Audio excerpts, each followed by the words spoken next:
నమస్కారం.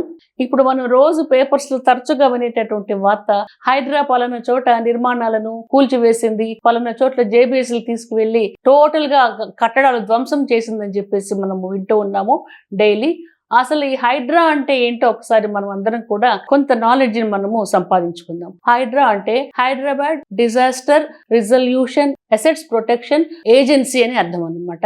కాబట్టి దీన్ని మనం షార్ట్ వర్డ్స్ లో హైడ్రా అంటాం. అంటే హైదరాబాద్ లో సంభవించేటటువంటి విపత్తుల నిర్వహణ మరియు ప్రభుత్వ ఆస్తుల సంరక్షణ అని అర్థం అన్నమాట. సంరక్షణకు సంబంధించినటువంటి ఏజెన్సీ అని అర్థం.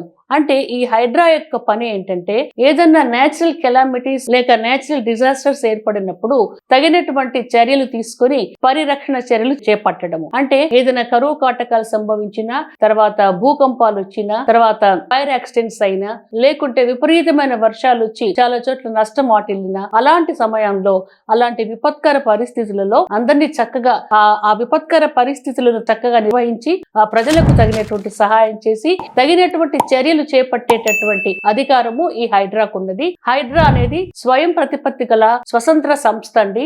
అట్లాగే ప్రభుత్వ ఆస్తులను సంరక్షించడము, ప్రొటెక్ట్ చేయడం అన్నమాట. ఇక్కడ ప్రజల ఆస్తులు అంటే మన ఇండివిజువల్ ప్రాపర్టీస్ కాదండి, అందరికీ సంబంధించినటువంటి ప్రాపర్టీస్. అంటే రోడ్లు కానివ్వండి, తర్వాత బహిరంగ ప్రదేశాలు కానివ్వండి, అట్లాగే పార్కులు కానివ్వండి, చెరువులు కానివ్వండి, కుంటలు కానివ్వండి, గ్రంథాలయాలు కానివ్వండి, ఇలాంటి ప్రదేశాలు అన్నమాట.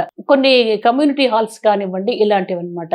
వీటికి ఏదైనా ఆక్రమణ జరిగినప్పుడు హైడ్రా వాళ్ళు వెంటనే తగినటువంటి చర్యలు తీసుకోవచ్చు. అలా కాకుండా ల్యాండ్స్ మరియు చెరువులు, నాలాలు, కుంటలు, నీటిపారుదల ఉండేటటువంటి ప్లేస్లు, వీటన్నిటిలో కూడా ఎవరైనా సరే వాటిని ఆక్రమించుకొని అక్కడ ఏదైనా నిర్మాణాలు ఏర్పరిచినా, కమర్షియల్ కాంప్లెక్స్ కట్టినా, తర్వాత అపార్ట్మెంట్స్ కట్టినా, లేకపోతే ఇంకా ఏదైనా గోడౌన్స్ కట్టినా అది అగెనెస్ట్ ది గవర్నమెంట్ అన్నమాట.